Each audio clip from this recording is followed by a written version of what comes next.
E se o problema nunca foi a força da sua fé, mas a ordem em que você está pedindo as coisas? Existe um passo que vem antes da bênção, e quase ninguém para dar esse passo primeiro. Existe uma pergunta que raramente é feita antes de pedir qualquer coisa a Deus. O que vem primeiro na sua vida agora, a resposta ou Ele? Parece uma pergunta simples, mas ela explica por que tantas orações parecem não sair do lugar e por que tantas bênçãos, quando chegam, não trazem a paz que prometiam trazer. Não é sobre merecimento. Não é sobre fazer mais, é sobre ordem, e a ordem certa começa muito antes da resposta que você está esperando. Napoleon Hill ensinava sobre propósito definido, um alvo claro que organiza toda a energia da pessoa em volta dele. E isso funciona até certo ponto quando o alvo é apenas uma conquista. Mas há um detalhe que esse tipo de estudo nunca conseguiu medir. O que sustenta alguém quando o alvo demora, quando o esforço não é suficiente, quando a força humana simplesmente acaba no meio do caminho? É exatamente aí que a fé entra com algo que nenhuma técnica de mentalidade alcança sozinha.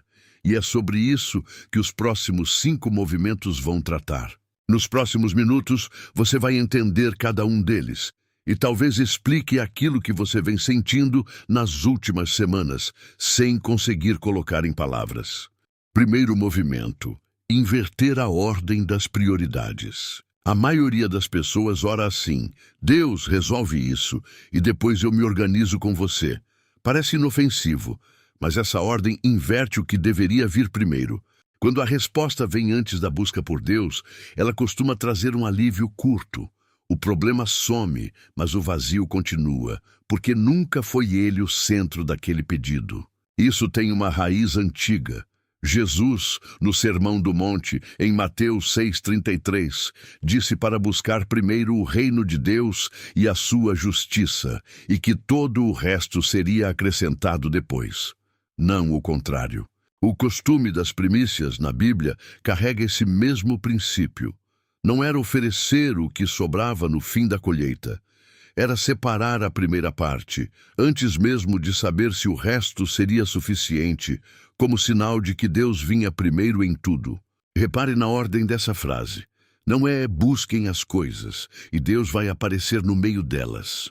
É buscar primeiro a Ele e deixar que o resto se organize como consequência, não como condição.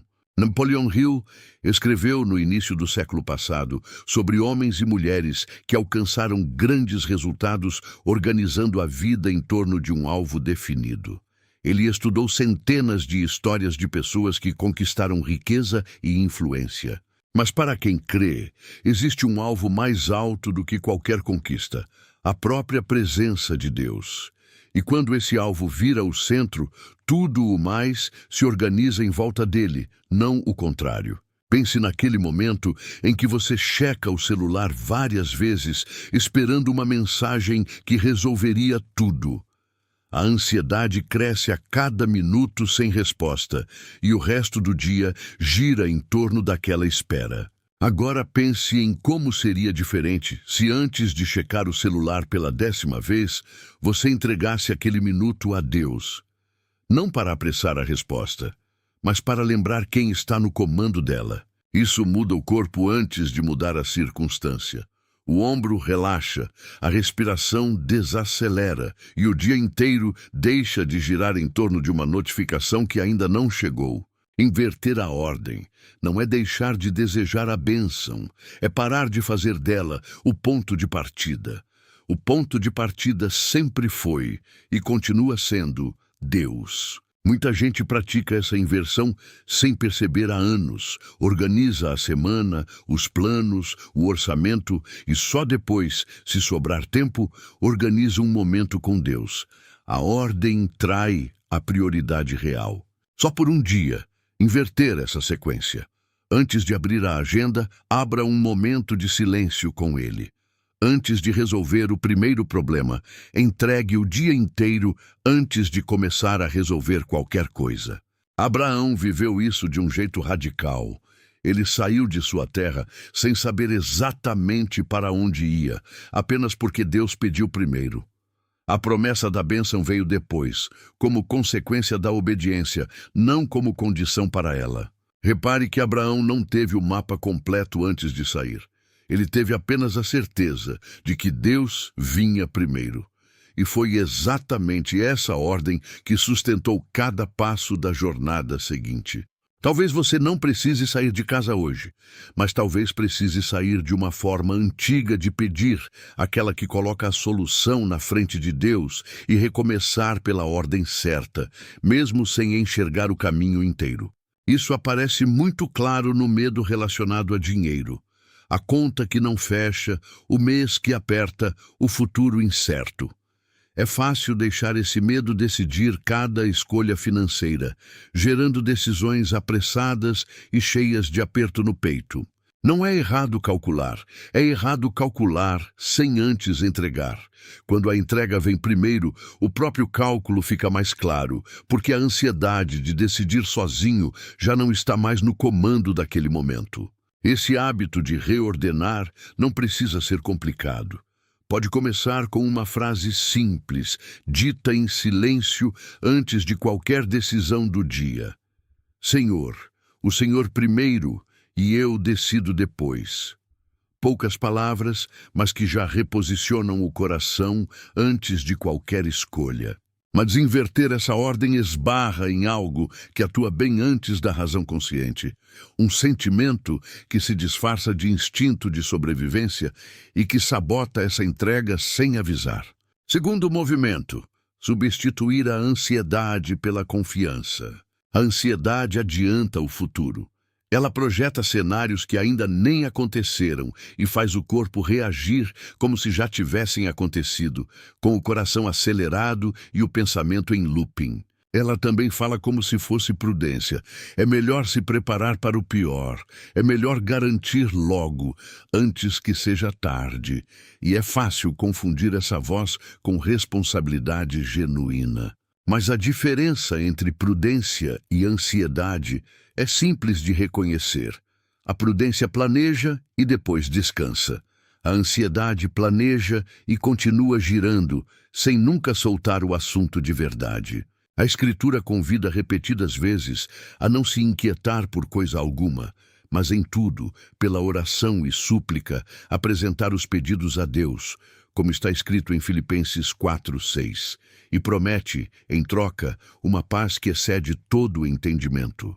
O Salmo 23 fala em andar pelo vale da sombra da morte sem temer mal algum, porque há alguém junto. Não diz que o vale desaparece. Diz que o medo dentro do vale perde o poder de comandar os passos de quem caminha acompanhado. Isso aparece em decisões pequenas do dia a dia, não só em grandes mudanças de vida. Na hora de fechar um contrato, de aceitar uma proposta, de conversar sobre dinheiro dentro de casa, a pergunta continua sendo a mesma. O que veio primeiro, o cálculo ou a entrega? Entregar essa área não significa parar de planejar o orçamento. Significa planejar sem deixar o medo assinar embaixo de cada decisão, lembrando que a provisão nunca dependeu só do próprio esforço, mesmo quando o esforço continua sendo necessário. Repare que essa paz não depende de o problema já estar resolvido. Ela vem antes da resolução, como guarda para o coração e para a mente, enquanto a resposta ainda está a caminho. Napoleon Hill via o medo como um ladrão silencioso de decisões boas, algo que paralisava pessoas talentosas antes mesmo de elas tentarem. Ele tinha razão sobre o efeito que o medo produz. A diferença é que, para a fé, a solução não é apenas pensar diferente ou repetir afirmações positivas. É confiar em alguém maior do que o próprio pensamento, que já conhece o resultado antes de você. Confiar não significa parar de agir ou ficar passivo, esperando tudo cair do céu. Significa agir sem carregar sozinho o peso do resultado, porque esse peso nunca foi feito para caber nas mãos de uma pessoa só. Lembra daquela sensação de estômago apertado antes de uma conversa difícil, uma decisão importante, um exame de resultado que ainda não saiu? Isso é ansiedade tentando assumir o comando da situação. Quando você entrega esse momento a Deus antes de reagir, algo muda dentro do corpo, mesmo sem a circunstância mudar ainda. O aperto não desaparece na hora, mas ele deixa de ser o que dirige a próxima atitude. Isso é diferente de fingir que está tudo bem. É reconhecer o aperto, nomear a ansiedade e conscientemente entregar aquele peso específico, em vez de carregá-lo escondido o dia inteiro. Existe uma prática simples que ajuda a treinar isso. Sempre que perceber o pensamento acelerando, respirar fundo 3 vezes e, em cada uma, dizer baixinho: ele já sabe. Não resolve o problema na hora, mas devolve o comando para o lugar certo. O Salmo 37 fala sobre entregar o caminho ao Senhor e confiar, porque Ele mesmo age. Não diz que a pessoa precisa agir sozinha até dar conta de tudo.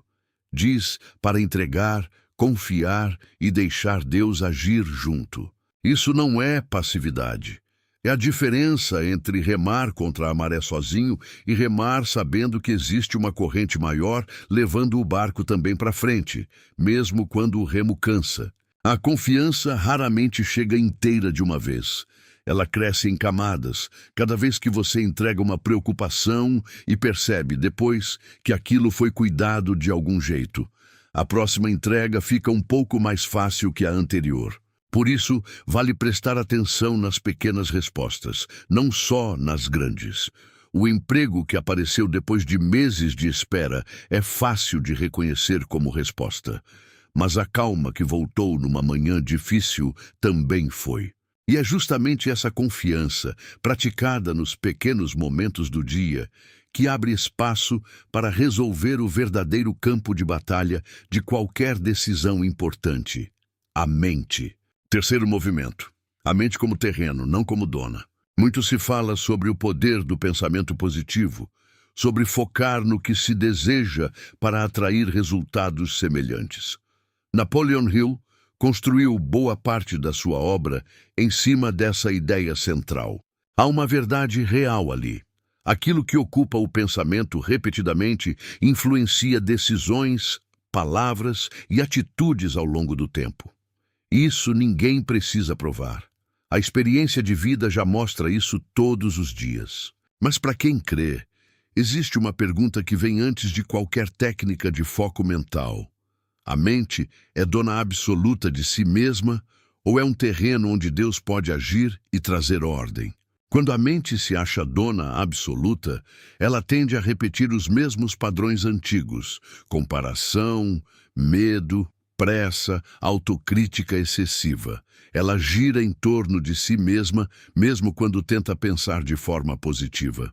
Quando a mente se entrega como terreno, algo diferente acontece. Não é sobre forçar pensamentos bons ou empurrar pensamentos ruins para longe com esforço.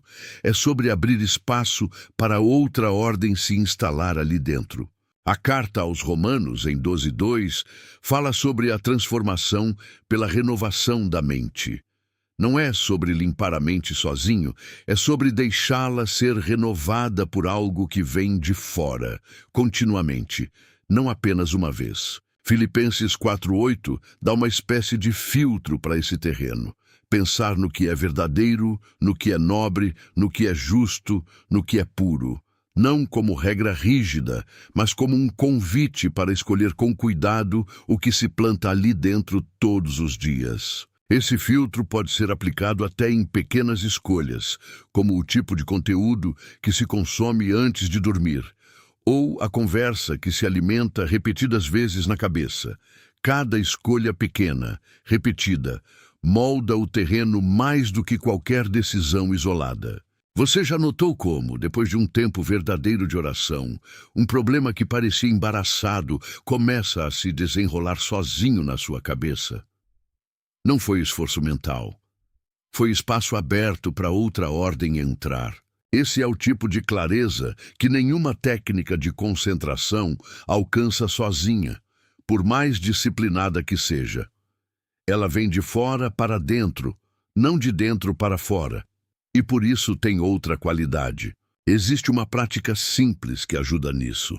Antes de tomar qualquer decisão importante, parar um minuto e perguntar em silêncio: isso vem de mim, do medo ou vem de Deus? Só essa pergunta já muda a resposta.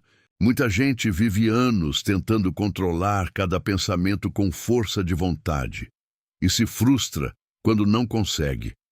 Mas o convite não é controlar sozinho. É entregar o controle, um pensamento de cada vez. Provérbios ensina a guardar o coração acima de tudo o que se guarda, porque dele procedem as fontes da vida. Guardar não é fechar o coração para o mundo, é proteger a entrada, escolhendo com cuidado o que se deixa entrar ali. Isso significa prestar atenção ao que alimenta o pensamento todos os dias. Conversas, imagens, comparações constantes. Cada uma dessas coisas planta uma semente, e a mente colhe exatamente o que foi plantada nela ao longo do tempo. Uma prática que ajuda é escrever à noite os 3 pensamentos que mais voltaram durante o dia. Isso revela rapidamente quem, ou o que, tem ocupado o primeiro lugar dentro da própria mente sem você perceber. Um exemplo comum hoje é a comparação constante que nasce ao rolar as redes sociais. Uma conquista alheia, exibida em segundos, pode plantar um descontentamento que dura o resto do dia, sem que a pessoa nem perceba de onde ele veio. Pensamento positivo sozinho tenta abafar esse descontentamento com outra frase bonita por cima. A mente renovada vai à raiz. Reconhece a comparação e a entrega, em vez de apenas disfarçá-la com otimismo forçado. Mas mesmo com essa mente mais aberta e mais entregue, existe um teste que só o tempo revela de verdade. Se essa confiança resiste quando a resposta demora mais do que o esperado. 4º movimento: perseverar sem se apoiar só na própria força. Napoleon Hill falava de persistência como o traço que separava quem alcançava grandes resultados de quem parava no meio do caminho, desistindo pouco antes da virada acontecer. Ele estava certo sobre a importância dela, mas existe uma persistência que se sustenta na própria vontade e ela costuma ter um limite claro. Chega um ponto em que a força humana simplesmente acaba. E existe outra persistência, diferente, que não depende de reunir mais força sozinho a cada dia. Ela nasce de continuar apoiado em alguém, mesmo quando a vontade própria já está no fim das forças. A carta aos Gálatas, em 6:9, fala sobre não se cansar de fazer o bem, porque no tempo certo se colhe, se não se desanimar antes da colheita chegar. Repare, a promessa é para quem não desanima, não para quem nunca se cansa. Isaías 40:31 promete que quem espera no Senhor renova as forças, levanta voo como águia, corre e não se cansa, anda e não desfalece. Note que a renovação vem depois da espera, não antes dela. É preciso esperar para receber essa força de novo. Essa espera não é passiva no sentido de não fazer nada. É ativa no sentido de continuar confiando enquanto o tempo passa, sem transformar a demora em prova de que a resposta nunca virá. Isso muda tudo. Você pode se cansar e ainda assim persistir. O cansaço não é sinal de fracasso, é sinal de que a força que resta já não é sua. E talvez nunca precisasse ser. Pense naquele projeto, sonho ou espera que você quase largou, justamente quando faltava pouco para a virada.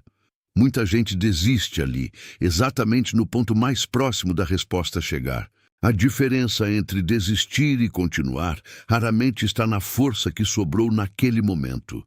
Está em de onde você está tirando essa força, de si mesmo, sozinho, ou de quem prometeu sustentar quem espera. Existe uma cena comum, aquela ligação que você faz para contar que está quase desistindo, e a pessoa do outro lado só escuta, sem resolver nada, mas de alguma forma isso já ajuda a continuar mais um dia. É parecido com o que acontece na oração sincera. Ela nem sempre muda a circunstância na hora, mas muda quem está esperando, dando fôlego suficiente para não largar tudo no momento errado. O profeta Elias, depois de uma vitória enorme, caiu de exaustão debaixo de uma árvore e pediu para morrer. Ele não tinha mais força nenhuma, e a resposta de Deus não foi uma cobrança para continuar sozinho. Foi comida, água e descanso antes de qualquer palavra de correção. Só depois de ser sustentado no corpo, Elias conseguiu ouvir a voz que vinha em seguida. Aquela mesma voz suave que reorganizou o próximo passo dele. Às vezes, perseverar não é continuar empurrando com os dentes travados. É aceitar o descanso que Deus oferece no meio da caminhada, sem culpa, para depois seguir com força que não veio de você. Existe também um apoio que Deus costuma usar para sustentar quem persevera. Outras pessoas de fé ao redor. Aquele amigo que ora junto, aquela mensagem no momento certo, aquela igreja que segura a mão quando a própria força já não segura mais nada. Persistir sozinho, isolado, é muito mais pesado do que persistir acompanhado. Buscar essa companhia não é fraqueza. É reconhecer que a mesma fé que sustenta por dentro também foi feita para se apoiar em outras mãos por fora. Quando Deus está em primeiro lugar, a persistência deixa de ser um peso carregado sozinho, dia após dia.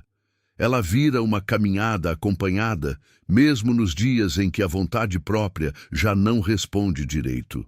E é justamente essa persistência sustentada, não pela força própria, mas pela confiança renovada todo dia, que prepara o terreno para o último movimento, aquele que conecta tudo isso com a bênção esperada. Quinto movimento: colher com a raiz no lugar certo. Quando Deus ocupa o primeiro lugar, a bênção deixa de ser o objetivo isolado e passa a ser consequência natural de uma vida organizada em volta dele, e não o contrário. Isso não diminui o desejo pela bênção material, pela porta que se abre, pela provisão que falta. Isso muda a base sobre a qual ela é construída, e uma base diferente sustenta um resultado diferente.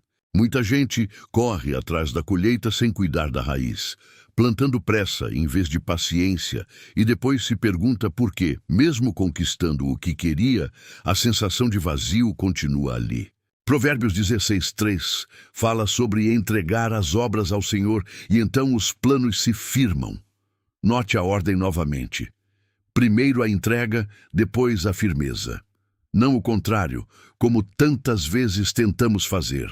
O Salmo 1 descreve a pessoa que medita na lei do Senhor como uma árvore plantada junto a ribeiros de águas, que dá fruto no tempo certo e cuja folha não cai, mesmo nas estações mais secas do ano.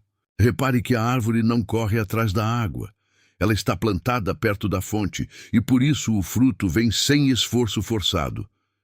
É essa proximidade constante com Deus que sustenta a colheita, não a pressa de correr atrás dela. Quando a raiz está certa, Deus primeiro, tudo o mais depois, a colheita carrega outro peso. Ela não depende só da circunstância externa favorável. Ela vem junto com um sentido que a circunstância sozinha nunca daria. Você já recebeu algo que tanto desejou? Uma conquista, uma resposta, uma porta aberta, e mesmo assim sentiu um vazio estranho logo em seguida? Isso costuma acontecer quando a raiz nunca foi ajustada antes da colheita chegar. Antes de pedir apenas a resposta, peça discernimento para reconhecê-la quando ela chegar disfarçada de algo comum. Antes de pedir apenas a porta aberta, peça sabedoria para atravessá-la do jeito certo, sem pressa. Toda semente leva um tempo escondido debaixo da terra antes de virar fruto visível. Ninguém vê o que acontece embaixo, só o resultado depois. A raiz certa, cuidada em silêncio, é o que sustenta a árvore quando o vento aperta. O Salmo 37 promete que quem se deleita no Senhor recebe os desejos do coração. Repare de novo na ordem. O deleite em Deus vem primeiro, e os desejos alinhados a Ele são o que se firma depois, sem ansiedade. Isso muda a forma de esperar. Você deixa de vigiar o relógio, contando quanto falta, e passa a cuidar da raiz, sabendo que o tempo certo pertence a quem sustenta a plantação desde o começo. Daqui a alguns anos, o que vai ficar não é apenas a bênção recebida, mas o tipo de raiz que sustentou essa colheita. Uma vida construída na pressa deixa resultados frágeis. Uma vida construída na ordem certa deixa um legado que atravessa gerações. Napoleon Hill ensinou sobre alvo definido, decisão firme e persistência inabalável, e milhares de pessoas se inspiraram nisso para conquistar coisas importantes ao longo da vida. Mas a fé mostra algo que vai além de qualquer técnica de mentalidade. O maior alvo nunca foi a conquista em si, foi a vida rendida a quem sustenta cada passo dela, do início ao fim. Coloque Deus em primeiro lugar hoje, não depois que a situação se acalmar, não na próxima urgência, quando faltarem alternativas e o desespero apertar. Agora, antes do próximo passo que você vai dar. Porque quando a ordem está certa, o caminho deixa de ser um mistério a ser decifrado sozinho, a força na base da ansiedade. Ele se revela um passo de cada vez, sustentado por quem sempre esteve no comando. Talvez este vídeo tenha colocado em palavras algo que você já sentia há um tempo, o cansaço de decidir tudo sozinho, com pressa, tentando adiantar respostas que ainda não chegaram. A mensagem de hoje pode ser resumida em uma frase: a ordem vem antes da bênção. Deus primeiro, o resto depois, sempre nessa sequência, mesmo quando tudo parece pedir o contrário. Não precisa ser uma mudança grande hoje. Pode começar com 1 minuto antes de qualquer outra coisa, dedicado só a Ele. É esse pequeno começo que, repetido, vai reorganizando toda a vida ao redor da ordem certa. Deixe nos comentários, em qual área da sua vida você percebe que colocou a resposta antes de Deus? Se este conteúdo tocou você, deixe o like, se inscreva no canal e compartilhe com alguém que também precisa reorganizar essa ordem hoje.